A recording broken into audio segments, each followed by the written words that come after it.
Hello and welcome to another edition of Tuesdays with a Disability Policy for All.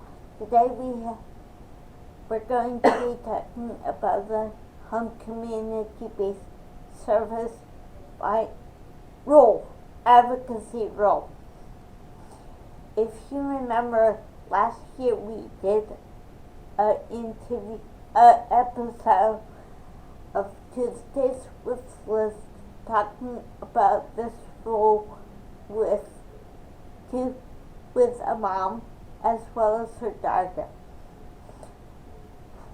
Today we're going to be talking about a website that AUCD managed related to this role. And I'm here with Christine Grosso, who manage and update this website. Christine Grosso is a policy analyst here at AUCD. So welcome, Christine. Thank you, Liz. Thanks for having me. I'm excited to be here and share a little bit of information on the HCBS Advocacy site. Just wanted to start off by saying that this is a site for the aging and disability community to post information and resources about the new HCBS settings rule. So just to start you off on the home page, here on the right side of the website, this is something that I keep up to date as frequently as possible. Whenever we get information, I post the new information on this side. And as you can see on the first one here, this is a new webinar posted by CMS, and it's a presentation on the Tennessee's approved statewide plan. They're the first state to have their plan approved, and they've done a webinar explaining that process. Just below that we have the webinar, the PowerPoint for the webinar, and underneath that is the approval letter from CMS to the state of Tennessee. Just below that is a Q&A regarding the HCBS planned construction of presumed institutional settings. So this is a new guidance that CMS has put out that just provides some answers on states who are wanting to build new buildings for home and community-based centers. And you said presume, what does that mean? Presumed means that there might be a chance that this setting has institutional-like qualities.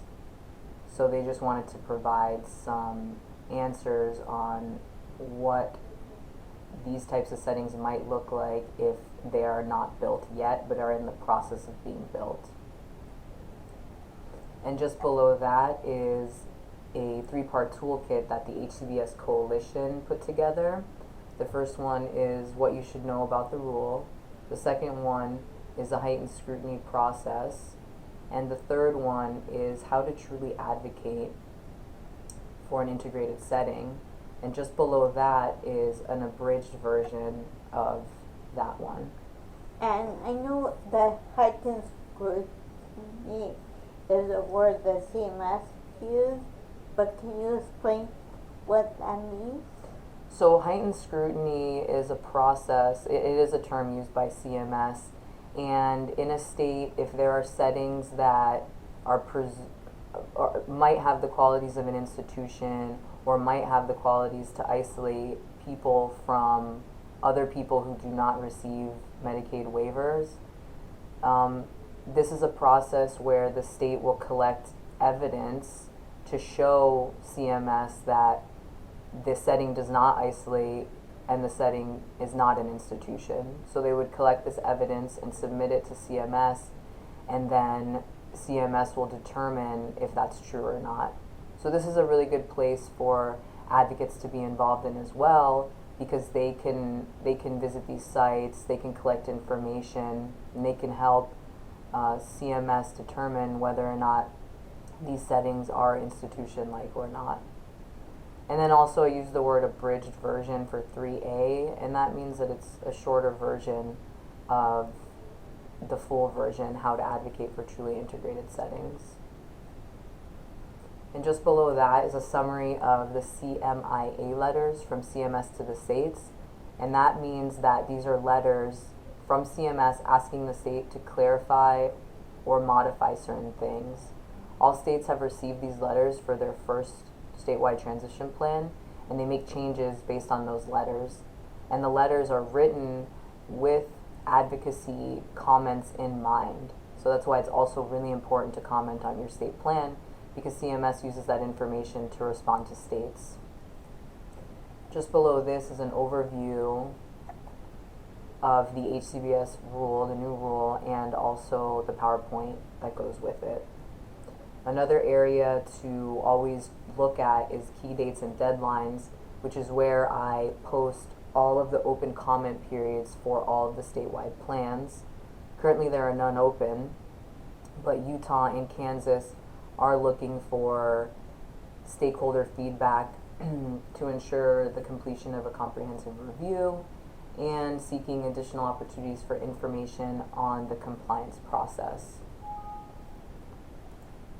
The last thing that I wanted to share on this sidebar is this Share Your Resources area here. This is a really important tool that advocates can use to send me information on anything that might be missing from your state or any comment periods, and also if you have any questions. And I check that email regularly. Thank you, Christine. You're welcome. So now on the left-hand side is the state map, and you could see that you could click on your state just by hovering over it. And then also we have each state listed down below. So let's go to Tennessee, since they have approved their plan. Okay, so you just click on Tennessee, it opens the Tennessee page, and each page is constructed just like this, where it has dates and deadlines, state documents, resources, news, and state partners. And as you can see, there's no dates and deadlines as of right now because their plan has been approved. If you look under state documents, we have their transition plan homepage, we have their approved plan, and we have all revised versions of their plan. Though the titles are the same for each page, the information is going to be slightly different depending on the information that the state releases. Do you think do you think states include people with disability in their planning process? I think that states work with many stakeholder groups that do involve the voice of somebody who is receiving Medicaid waivers, yes. Okay. This also contains resources and presentations that they've done and their state partners. So if you're looking for the Tennessee DD Council or the Protection Advocacy Agency, you would be able to click on that here and it would take you directly to their page. Another area that you can use on this page is national resources, which does have a few things from the sidebar. And on this page you can find national level advocacy resources on the new rule and information that the Centers for Medicare and Medicaid Services posts. The next page that you can go to is Learn About the New Rule. And this page is where you could find official resources information from the federal government regarding the rule, and some compliance toolkits and person-centered planning information and information for self-determination. This last page, HCBS in the News, is where we post news articles, blogs, and other pertinent information. And as you can see, there's the interview that I mentioned with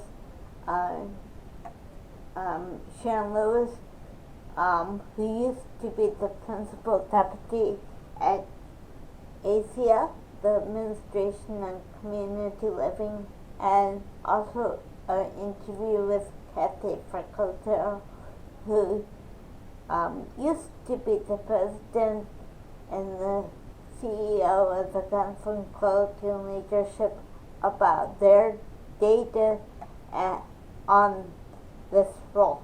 So please check those videos out. And yeah, I agree with you that people should watch these videos if you haven't had the opportunity to, because they provide really good information on the new rule and advocacy steps as well. And then the last page I wanted to take you to is our partners page. And this website was originally created by the 3 national developmental disability partners, which are the university centers, the protection and advocacy agencies, and the DD councils. And more recently I've updated it to include all of the HCBS coalition members. And you could scroll through them, and they have a direct link to their website as well. And then at the bottom of the page, there's more information on the 3 DD partners that you can find. The last question, and I think you have already answered this, Paula, and it anyway. How can self-advocates get more involved with either this site or just in general on advocacy for this role?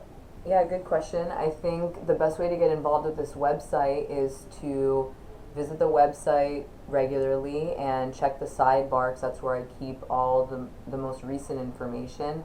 And then also to use this email down here, like I mentioned earlier, to share any resources with me that should be up that aren't up. And if you also have any questions or clarification that you need on your state page. And then also at a state level to join work groups that are working around this rule, to work with your local DD councils and PNAs. You can attend public forums, which is something that I also post on the advocacy site on the sidebar. You could track deadlines on our site so you know when you're able to comment on statewide plans. And if you're unsure of how to comment on statewide plans, you can use our toolkit, or your state website usually has good information on how you can comment. And you can join work groups that are doing that as well, and they can help you with that. And again, emailing your resources and asking questions if you have them. Thank you, Christine. Thank you, and have a nice. Thank you. And if you have any questions about this or any other policy issues, please go to the AUCD webpage and look for this week's In Brief. And if you have any questions or comments about this week's Tuesdays with Liz, please leave them in the space below. Thank you, and have a nice day. And thanks again, Christine. Bye. Have a great day. Thank you for having me, Liz. It was a lot of fun explaining the website. And again, if anybody has any questions, feel free to email me. Thank you. Thank you.